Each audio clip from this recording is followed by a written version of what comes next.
मध्य प्रदेश के मुरैना जिले के सरकारी अस्पतालों में आपने मरीजों के इलाज में लापरवाही की खबरें तो खूब सुनी और देखी होगी, लेकिन हम आपको जो खबर दिखाने जा रहे हैं वह खबर मरीज के उपचार में लापरवाही की नहीं, बल्कि सरकारी अस्पताल के अंदर शराब पार्टी की है। अस्पताल में जिस पलंग पर मरीज होना चाहिए था उस पलंग पर मरीज नहीं, बल्कि वार्ड बॉय के द्वारा शराब पार्टी की जा रही है। इतना ही नहीं, बल्कि वार्ड बॉय ने अपने मित्र पंचायत सचिव को भी अस्पताल में बुला लिया पार्टी के लिए। यह पूरा मामला सामुदायिक स्वास्थ्य केंद्र पोरसा का है, जहां अस्पताल में पदस्थ वार्ड बॉय सुनील रावत अपनी ड्यूटी के समय अस्पताल के जच्चा वार्ड में शराब पार्टी कर रहे हैं। इस पार्टी में उन्होंने अपने साथी पंचायत सचिव बड़े सिंह तोमर को भी बुला लिया। उसके बाद दोनों के द्वारा अस्पताल की जच्चा वार्ड में जमकर जाम झलकाए गए। जिस वक्त पंचायत सचिव और वार्ड बॉय अपनी शराब पार्टी में मस्त थे, उस वक्त इस पूरे मामले का तीसरा व्यक्ति अपने मोबाइल में वीडियो रिकॉर्ड कर रहा था। लेकिन इस वीडियो की भनक न तो पंचायत सचिव को लगी और न वार्ड बॉय को। तीसरे व्यक्ति ने वीडियो बनाकर सोशल मीडिया पर वायरल कर दिया। वीडियो को सामने आने के बाद अब लोग स्वास्थ्य विभाग के अधिकारियों की कार्यप्रणाली पर सवाल खड़े कर रहे हैं कि अभी तक ऐसे लोगों के खिलाफ कार्रवाई क्यों नहीं की गई है। हालांकि इस वीडियो को सामने आने के बाद जिम्मेदार कोल्ड ड्रिंक पीने की बात कहते हुए नजर आ रहे हैं। ऐसे में कोल्ड ड्रिंक अगर पी जा रही है तो उसमें पानी क्यों मिलाया जा रहा है और फिर उसके साथ चखना भी खाया जा रहा है। इस पूरे घटनाक्रम को लेकर सीएमएचओ पद्मेश उपाध्याय का कहना है कि यह वीडियो मेरे संज्ञान में आया जैसे ही मैंने बीएमओ से बात की तो उन्होंने कहा है कि वह ड्यूटी खत्म होने के बाद पेप्सी पी रहे थे। फिर भी जांच कराई जाएगी, दोषी पाए जाने पर कार्रवाई की जाएगी। मैंने भी देखा है वो वीडियो, पर उस वीडियो में जो अभी प्रथम दृष्टया जो मैंने वहाँ पे जानकारी ली है दूरभाष पे, तो उसमें उनका कहना है कि वो ड्यूटी के बाद में कोल्ड ड्रिंक पी रहे हैं, जो हमारे वार्ड बॉय का कहना है। बीएमओ से ही मैंने जो बातचीत की है तो उसमें यही मालूम सामने आया है कि वो उनके अनुसार 1-1.5 महीने पुराना वीडियो है और ड्यूटी के बाद में कोल्ड ड्रिंक पी रहे हैं। लेकिन फिर भी इसके लिए मैं एक बीएमओ को नोटिस दे रहा हूँ, जिसमें पूरी जानकारी आगे और स्पष्ट हो जाएगा कि वो क्या है, मैटर क्या है। क्या लगता है सर कोल्ड ड्रिंक? हाँ, नहीं, मैं वही कह रहा हूँ ना, जैसे अभी मैं बीएमओ से अब एकदम प्रथम दृष्टया तुरंत तो अपन कुछ भी नहीं कह सकते कि क्या वो है, लेकिन अगर वो मदिरापान कर रहे हैं तो एकदम ही बहुत ही सख्त कानूनन कार्रवाई उन पे की जाएगी और अस्पताल में ये प्रकरण तो बिल्कुल जघन्य अपराध की दृष्टि में। लेकिन अभी क्या है, जो प्रथम जो मालूम चला है वो कोल्ड ड्रिंक का मालूम चला है और पुराना वीडियो है, और इसका मैं नोटिस दिया है बीएमओ को। उसकी स्पष्टीकरण जैसे ही आता है तो जानकारी आपको कन्फर्म मिल जाएगी। रूम तो अलग है उसका, वार्ड बॉय का ऐसे रूम है जिसमें ड्यूटी के बाद उन्होंने ये कोल्ड ड्रिंक है या आपके अनुसार अगर जो आप बता रहे हो तो वो तो जांच के बाद ही स्पष्ट हो पाएगा। इसमें अभी कहना जल्दबाजी होगी।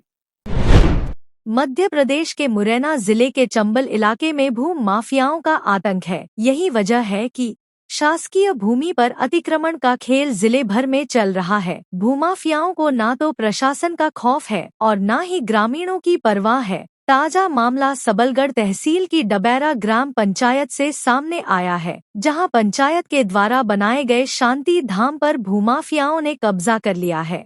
इतना ही नहीं, बल्कि शांति धाम के लिए जाने वाले रास्ते को भी भूमाफियाओं ने कब्जे में ले लिया है। ऐसे में ग्रामीणों की मुश्किलें तब बढ़ जाती है जब गांव में किसी व्यक्ति की मौत हो जाती है, फिर उसके अंतिम संस्कार करने के लिए ग्रामीण इधर उधर ले जाने को मजबूर हो जाते हैं। ऐसी ही घटना जब गांव में एक वृद्ध महिला की मौत हो गई, उसके बाद महिला के परिजन अंतिम संस्कार करने के लिए महिला के शव को कीचड़ के रास्ते से लेकर शांति धाम पहुंचे, लेकिन शांति धाम में अतिक्रमणकारियों ने टीन शेड उखाड़ कर फेंक दिया और परिजनों को अंतिम संस्कार नहीं करने दिया।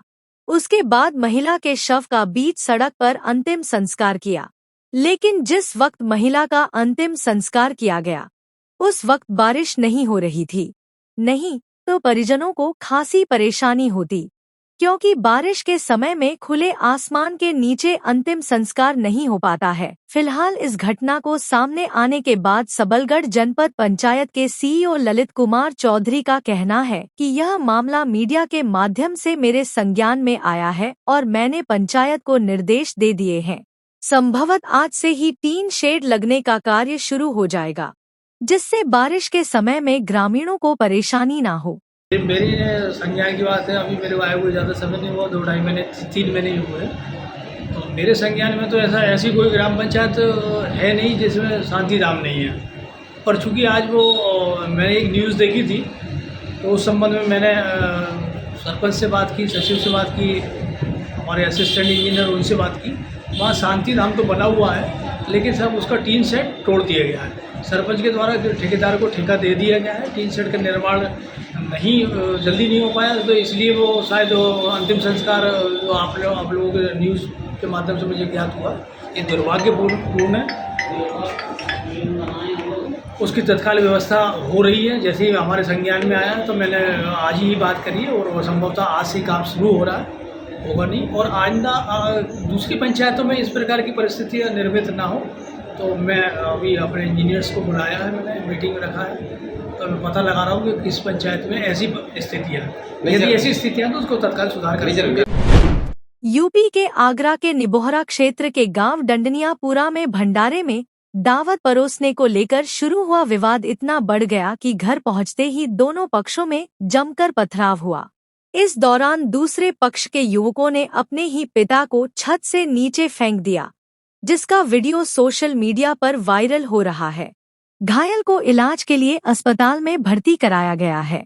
जानकारी के मुताबिक गांव डंडनियापुरा निवासी तुकमान बुधवार को गांव में आयोजित एक भंडारे में दावत खाने पहुंचे थे। इस दौरान दावत परोसने को लेकर उनका गांव के एक ग्रामीण से विवाद हो गया और ग्रामीण ने तुकमान को थप्पड़ मार दिया। इसके बाद तुकमान ने उसके घर जाकर परिजनों से शिकायत की, लेकिन वहां उसके परिजनों द्वारा गाली गलौज कर दी। लेकिन दोनों के घर आमने सामने होने के कारण दोनों पक्ष छत पर चढ़ गए और एक दूसरे पर पथराव करने लगे।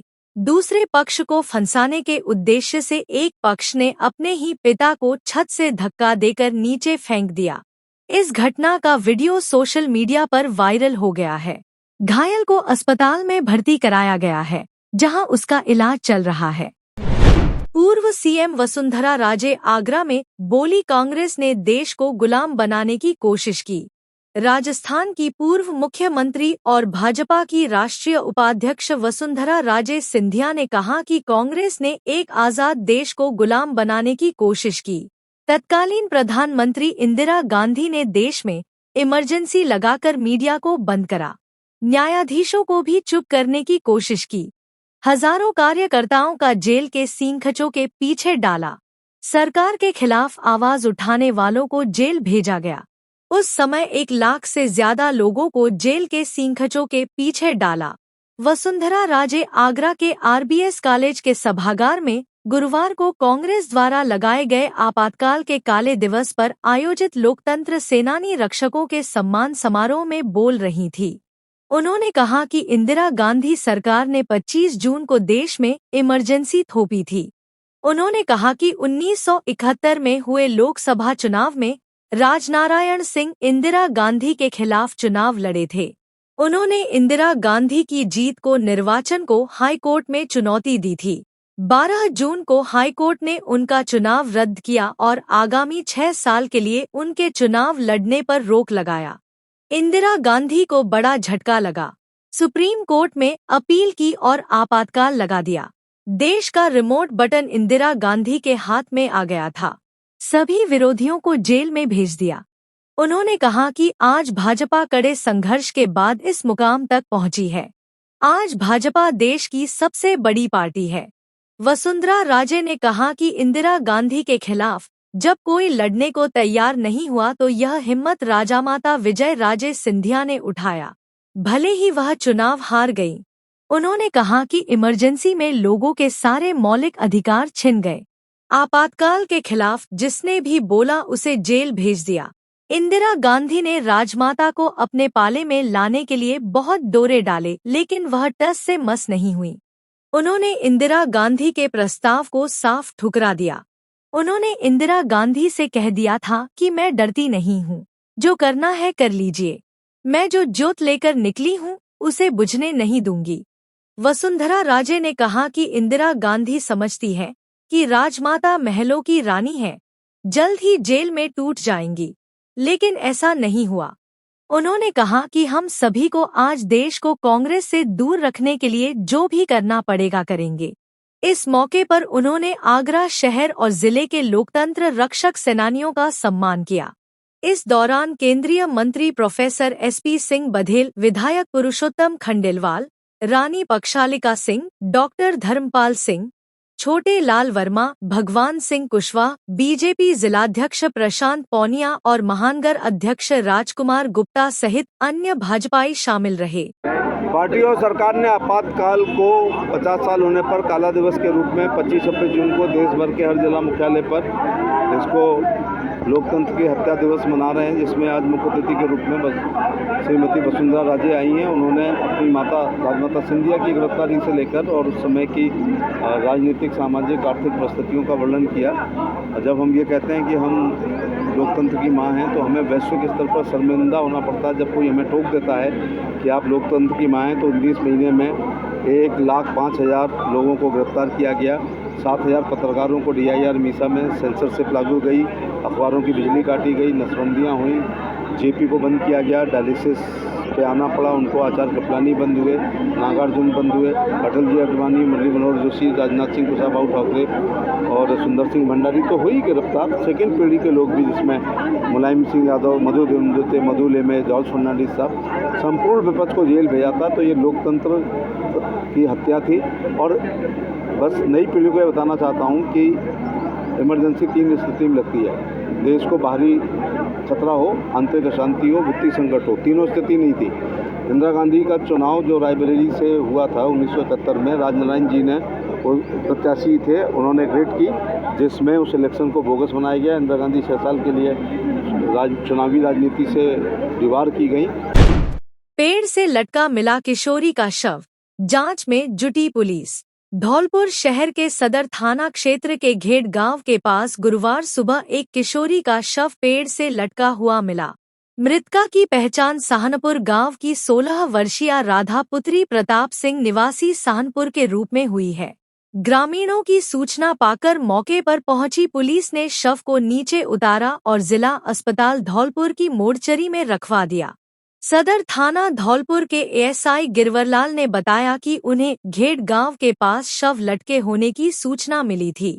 किशोरी के पिता ने बताया कि वह बुधवार रात करीब 10 बजे घर से लापता थी। परिजनों ने पूरी रात उसकी तलाश की, लेकिन कोई सुराग नहीं मिला। गुरुवार सुबह गांव के पास शव मिलने की सूचना पर वे मौके पर पहुंचे। वहां उन्होंने अपनी पुत्री का शव पहचाना। ASI गिरवर लाल ने बताया कि परिजनों की रिपोर्ट के आधार पर आगे की कार्रवाई की जाएगी। पुलिस मामले की हर पहलू से जांच कर रही है। किशोरी की मौत आत्महत्या है या हत्या, यह जांच के बाद ही स्पष्ट होगा। राजस्थान सरकार द्वारा पंडित दीनदयाल उपाध्याय अंत्योदय संबल पखवाड़े के तहत बाड़ी उपखंड के ग्रामीण क्षेत्र में विभिन्न समस्याओं के समाधान को लेकर राज्य सरकार और जिला कलेक्टर के निर्देश पर उपखंड की विभिन्न ग्राम पंचायतों में राजस्व शिविरों का आयोजन किया जा रहा है। मंगलवार 24 जून से शुरू हुए यह शिविर 9 जुलाई तक चलेंगे।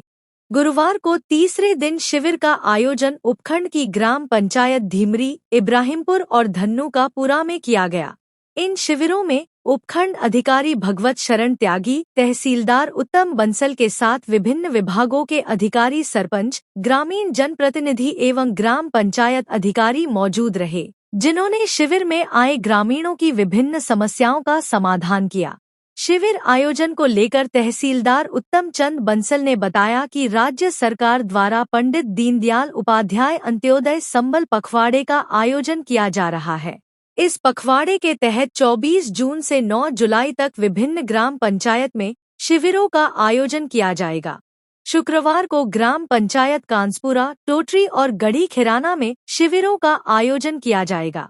इब्राहिमपुर राजीव गांधी सेवा केंद्र में आयोजित शिविर में पीईओ जगदीश प्रसाद मीणा, राजवीर मीणा, नरेंद्र सिंह परमार और खेमपुरी गोस्वामी मौजूद रहे। नशा मुक्त भारत के लिए मिनी मैराथन रैली निकाली। धौलपुर जिले के पुलिस विभाग एवं सामाजिक न्याय अधिकारिता विभाग के सहयोग से गुरुवार को नशा मुक्त भारत अभियान के तहत एक मिनी मैराथन वाहन रैली निकाली गई। इस अवसर पर पुलिस अधीक्षक सुमित मेहरड़ा, मुख्य कार्यकारी अधिकारी जिला परिषद धौलपुर आभाद निवृत्ति सोमनाथ एवं जिला परिवीक्षा एवं समाज कल्याण अधिकारी देवेंद्र सिंह जांगल उपस्थित रहे। रैली का उद्देश्य लोगों को नशे के दुष्प्रभावों के बारे में जागरूक करना और उन्हें नशे से मुक्ति के लिए प्रेरित करना है। इस अभियान के माध्यम से हम युवाओं और समाज को नशे की लत से बचाने और उन्हें एक स्वस्थ और सकारात्मक जीवन जीने के लिए प्रोत्साहित करना चाहते हैं। रैली में शामिल लोगों ने नशा मुक्ति के नारों के साथ शहर की सड़कों पर मार्च किया और लोगों को नशे के दुष्प्रभावों के बारे में जागरूक किया। इस अवसर पर पुलिस अधीक्षक सुमित मेहरड़ा ने कहा कि नशा मुक्ति के लिए हमें एकजुट होकर काम करना होगा और युवाओं को नशे की लत से बचाने के लिए हमें उनके साथ जुड़ना होगा। मुख्य कार्यकारी अधिकारी जिला परिषद धौलपुर आभाद निवृत्ति सोमनाथ ने कहा कि नशा मुक्ति के लिए हमें समाज में जागरूकता फैलानी होगी और लोगों को नशे के दुष्प्रभावों के बारे में बताना होगा। उन्होंने कहा कि हमें नशा मुक्ति के लिए एक लंबी लड़ाई लड़नी होगी और हमें इसके लिए तैयार रहना होगा। जिला परिवीक्षा एवं समाज कल्याण अधिकारी देवेंद्र सिंह जांगल ने कहा कि नशा मुक्ति के लिए हमें युवाओं को जागरूक करना होगा और उन्हें नशे के दुष्प्रभावों के बारे में बताना होगा। उन्होंने कहा कि हमें नशा मुक्ति के लिए एक संयुक्त प्रयास करना होगा और हमें इसके लिए एकजुट होना होगा। रैली के अंत में लोगों ने नशा मुक्ति के लिए संकल्प लिया और एक स्वस्थ और सकारात्मक जीवन जीने के लिए प्रेरित किया गया। नशा मुक्ति भारत अभियान के तहत आज जो अंतर्राष्ट्रीय नशा मुक्ति दिवस है, उसके उपलक्ष्य में हमने सुबह निवृत्ति आई जो जिला परिषद सीईओ रहे और एडीएम सर के नेतृत्व में वाहनों को रवाना किया है, जो नुक्कड़ नाटक और अन्य गतिविधियों के माध्यम से लोगों को जागरूक करेंगे। उसके साथ ही अभी आज शाम को 4:30 बजे से अग्रवाल धर्मशाला से गुलाब बाग तक एक रैली का आयोजन किया गया है, जो एसपी साहब के नेतृत्व में हुई है और उसमें पुलिस और आरएसए के जवान भी शामिल थे। ये पूरा कार्यक्रम जिला प्रशासन धौलपुर माननीय कलेक्टर महोदय के निर्देशन में और सामाजिक न्याय अधिकारिता विभाग के द्वारा किया जा रहा है। और मेरा आप मीडिया बंधुओं के माध्यम से सभी लोगों से निवेदन है कि नशा समाज की सबसे बड़ी कुप्रथा है, सबसे बड़ी बुराई है। तो आप भी सभी को यही संदेश दें कि नशा को छोड़कर एक स्वस्थ जीवन शैली को अपनाएं, जिससे एक स्वस्थ और सक्षम राष्ट्र का निर्माण हो सके। धन्यवाद। बाड़ी उपखंड के गड़ी सुखा गांव में विधानसभा चुनाव के बाद बहुजन समाज पार्टी की पहली बैठक आयोजित की गई। बैठक में भरतपुर जोन प्रभारी मोती सिंह पार्षद मुख्य अतिथि के रूप में मौजूद रहे। बैठक में जिला प्रभारी राजेंद्र बीजल, जिला महासचिव रविंद्र कोमल और विधानसभा अध्यक्ष बाड़ी अचल सिंह ने भाग लिया। कार्यक्रम की अध्यक्षता जिला अध्यक्ष किशन सिंह अजानिया ने की। कार्यकर्ताओं को बसपा प्रमुख मायावती के दिशा निर्देश बताए गए। सेक्टर और बूथ स्तर पर पार्टी की मजबूती के लिए युवाओं को जोड़ने और उन्हें जिम्मेदारी देने का निर्णय लिया गया। इस दौरान आरक्षण के जनक छत्रपति शाहू महाराज की जयंती भी मनाई गई। कार्यक्रम में पूर्व जिला प्रभारी ब्रजेश सोनी, धौलपुर विधानसभा अध्यक्ष नारायण सिंह शेखर, विधानसभा प्रभारी लोकेंद्र बौद्ध, सौरभ बौद्ध और अनिल कुमार मौजूद थे।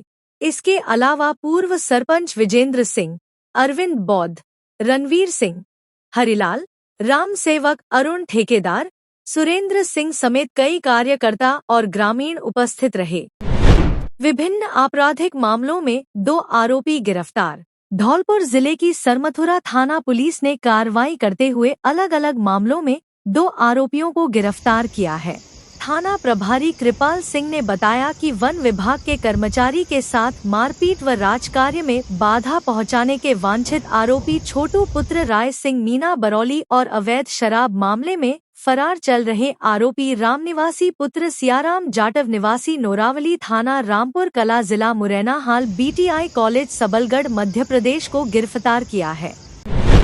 एसडीआरएफ की रेस्क्यू टीमों के लिए लाइजनिंग अधिकारी नियुक्त। धौलपुर जिले में मानसून सत्र 2025 के दौरान एसडीआरएफ की रेस्क्यू टीमों द्वारा बाढ़ की स्थिति में अविलंब रेस्क्यू ऑपरेशनों को अंजाम दिए जाने एवं संबंधित घटना स्थल पर पहुंचने के लिए सही मार्गों एवं स्थल की पूर्ण जानकारी के लिए लाइजनिंग अधिकारी नियुक्त किया गया है।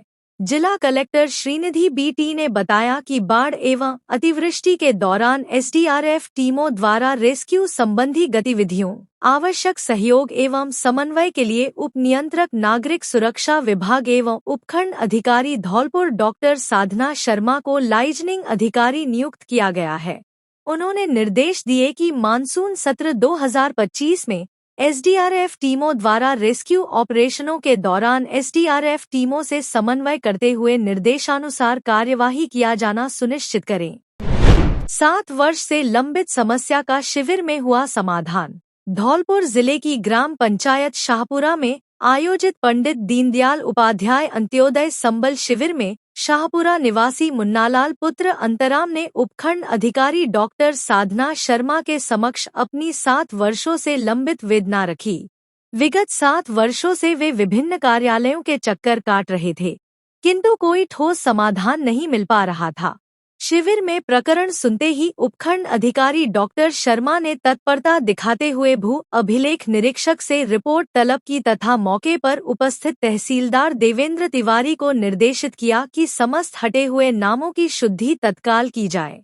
निर्देश के अनुपालन में तहसीलदार द्वारा मौके पर ही सभी नामों को पुनः रिकॉर्ड में जोड़ने की कार्यवाही की गई। इससे मुन्नालाल सहित अन्य लाभार्थियों को तात्कालिक राहत मिली और लंबे समय से चली आ रही प्रशासनिक त्रुटि का समाधान संभव हो सका। सरमथुरा के सुप्रसिद्ध जय बजरंग मिष्ठान से भरे सैंपल। धौलपुर जिले के सरमथुरा में खाद्य सुरक्षा विभाग की टीम ने छापामार कार्रवाई की, जहां बाड़ी बस स्टैंड के पास पुरानी ट्रक यूनियन स्थित जय बजरंग मिष्ठान भंडार पर कार्रवाई करते हुए दुकान के गोदाम से मावा, तेल, घी व मिठाइयों के सैंपल एकत्रित किए गए। इस दौरान मुख्य चिकित्सा अधिकारी द्वारा इस बारिश के मौसम में खुलेआम बिना ढके मिठाई बेचने पर दुकानदारों को फटकार लगाई गई। सरमथुरा कस्बे में लंबे समय बाद चिकित्सा विभाग व खाद्य विभाग द्वारा कार्रवाई की गई है, जबकि कस्बे में अधिकांश मिठाई की दुकानों पर खुले आम बिना किसी ढकाव के मिठाइयां बेची जा रही है। मौसम के साथ ही इन दिनों क्षेत्र में मक्खी, मच्छर व अन्य हानिकारक कीटों का जमावड़ा इन दुकानों पर लगा रहता है। इसी लोगों को गंभीर बीमारी होने की आशंका बनी रहती है। अस्पताल में जो मरीज आते हैं, उल्टी, दस्त, हेपेटाइटिस बी, जानलेवा जो सबसे ज्यादा बीमारी होती है हेपेटाइटिस बी है, ये इन्हीं खुले हुए खाद्य पदार्थों से फैलती हैं और जो आम हो गई है। अस्पताल में ज्यादातर लोग इसी में रोग के भर्ती हो रहे हैं। जल भराव की समस्या से कॉलोनी वासी परेशान। धौलपुर नगर परिषद के वार्ड नंबर 1 के अंतर्गत आने वाली कॉलोनियों में जल भराव की समस्या को लेकर जिला कलेक्टर को वार्ड वासियों ने ज्ञापन दिया है, जिसमें बताया गया है कि वार्ड नंबर 1 के अंतर्गत आने वाली पंचम विहार, हुंडावालपुरम, माधवानंद, अंबेडकर नगर और अन्य कई कॉलोनियों में जल भराव की समस्या उत्पन्न हो गई है। लोगों ने बताया कि कॉलोनियों में सीवर लाइन के लिए गड्ढे खोदकर डाल दिए गए हैं, लेकिन इसमें अभी तक पेच वर्क नहीं किया है, जिसके कारण काफी जल भराव हो रहा है और कॉलोनी वासी काफी परेशान हो रहे हैं। कॉलोनी वासियों ने वार्ड पार्षद गुरप्रीत कौर संधू से संपर्क किया तथा कॉलोनी की समस्या से अवगत कराया। पार्षद ने कहा कि अभी रोड सुधार के लिए कोई बजट नहीं है। कॉलोनी वासियों ने बताया कि आपदा प्रबंधन के लिए 1 से 15 वार्ड तक बजट आया था, लेकिन वार्ड नंबर 1 में किसी भी प्रकार का कोई भी कार्य नहीं हुआ है। सीवर लाइन की खुदाई के कारण जल भराव की समस्या से भी कॉलोनी वासी जूझ रहे हैं। सीवर के गड्ढों पर अभी तक पेच वर्क नहीं किया गया है। इस मौके पर काफी संख्या में पुरुष, महिला मौजूद रहे। हमारी समस्या है सर जल भराव की।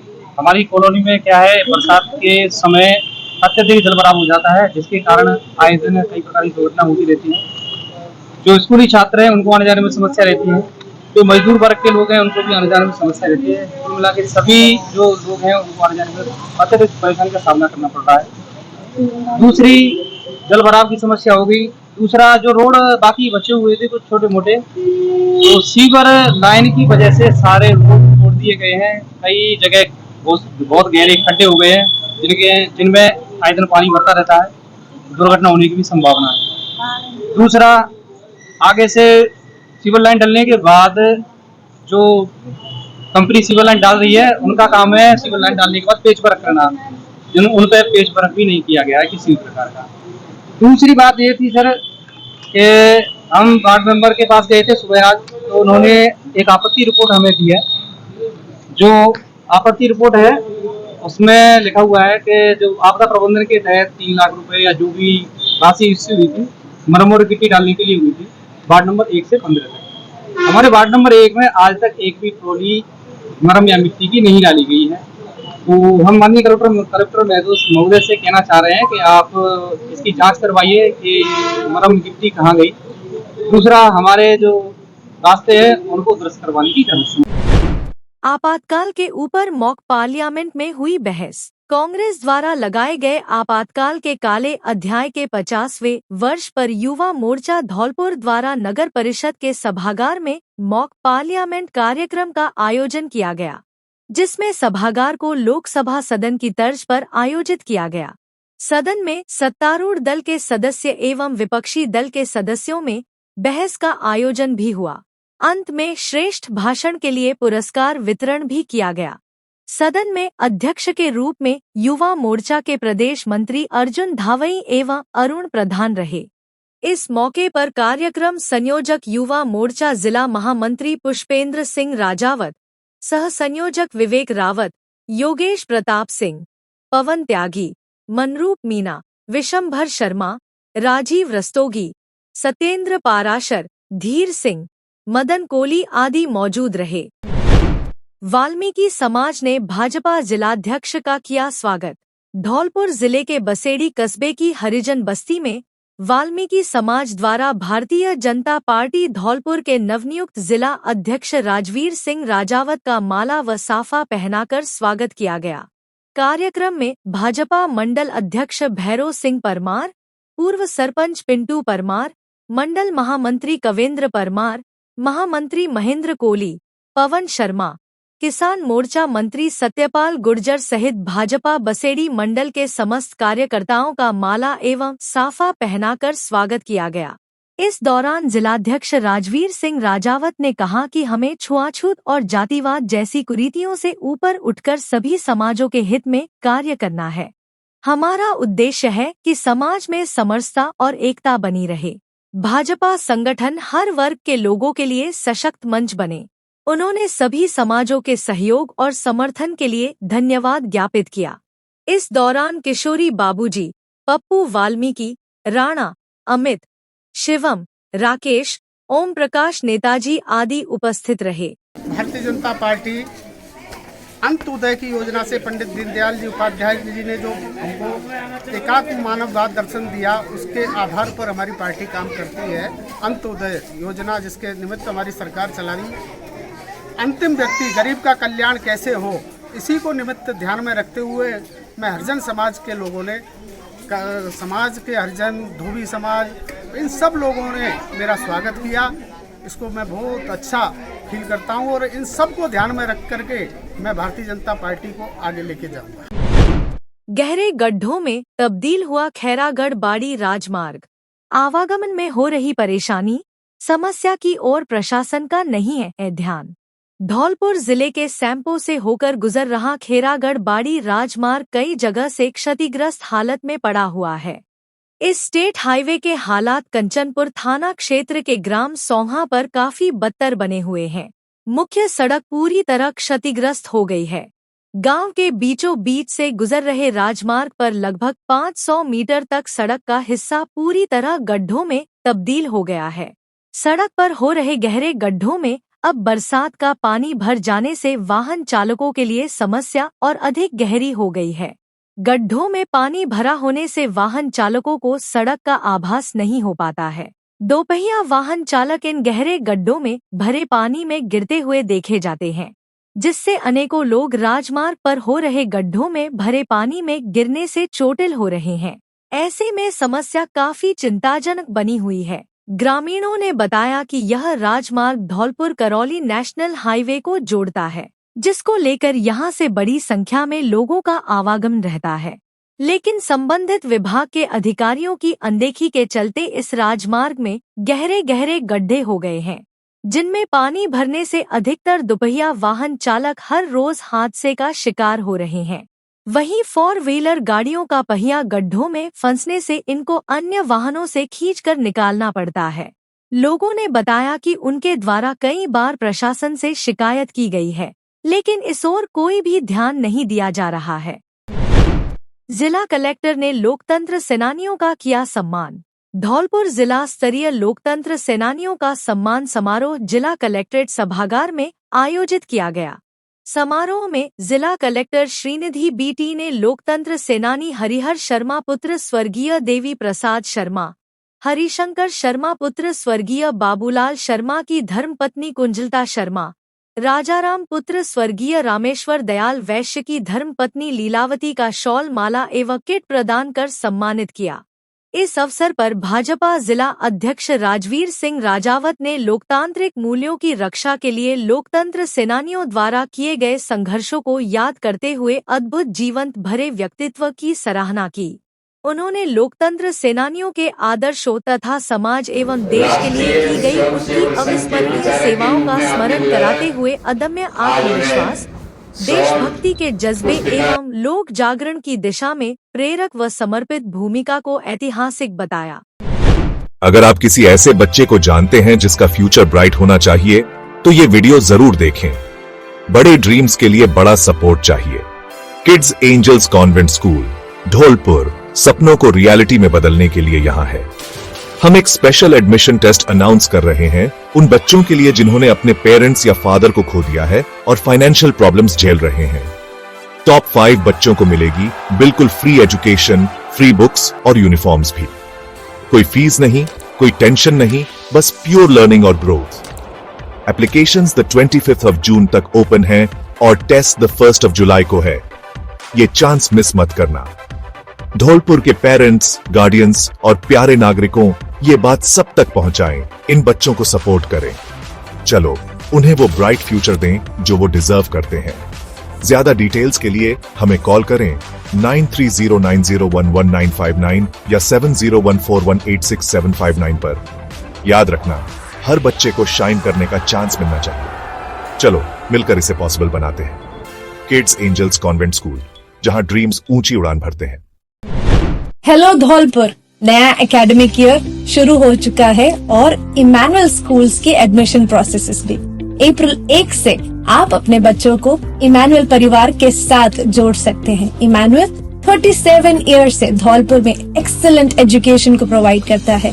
हम न ही केवल एकेडमिक एक्सीलेंस को देखते हैं, पर हॉलिस्टिक और ओवरऑल डेवलपमेंट में आपके बच्चों को बेस्ट तरीके से नर्चर करने की कोशिश करते हैं। Extra curricular activities, faculties, state of art facilities such as libraries, best classroom, smart TVs, auditoriums etcetera हमारे करिकुलम में इंक्लूड होता है। इसमें हम स्पोर्ट्स और अन्य चीजों को भी हम प्रायोरिटाइज करते हैं। यस, आपने सुना ही होगा कि एकेडमिक्स में हमारा स्कूल काफी ज्यादा आपके बच्चों पे ध्यान देता है। साथ ही में हम बाकी सभी क्वालिटीज को नर्चर करने की कोशिश करते हैं। साथ ही में मॉरल एजुकेशन, जो हमारा मेन मोटिव है कि इमैनुअल मिशन स्कूल हमेशा एक गुड सिटीजन्स को तैयार करे, हम उन सारे बातों को भी ध्यान में रखते हैं। मैं आप सबका स्वागत करती हूँ इमैनुअल मिशन स्कूल में। अधिक जानकारी के लिए नीचे दिए गए नंबर पर आप कांटेक्ट कर सकते हैं या फिर अपॉइंटमेंट्स के लिए आप सुबह 9 बजे से 1 बजे तक स्कूल ऑफिस में भी जा सकते हैं। एडमिशन प्रोसेस शुरू हो गई हैं, जल्दी अपने सीट्स को एनरोल कीजिए।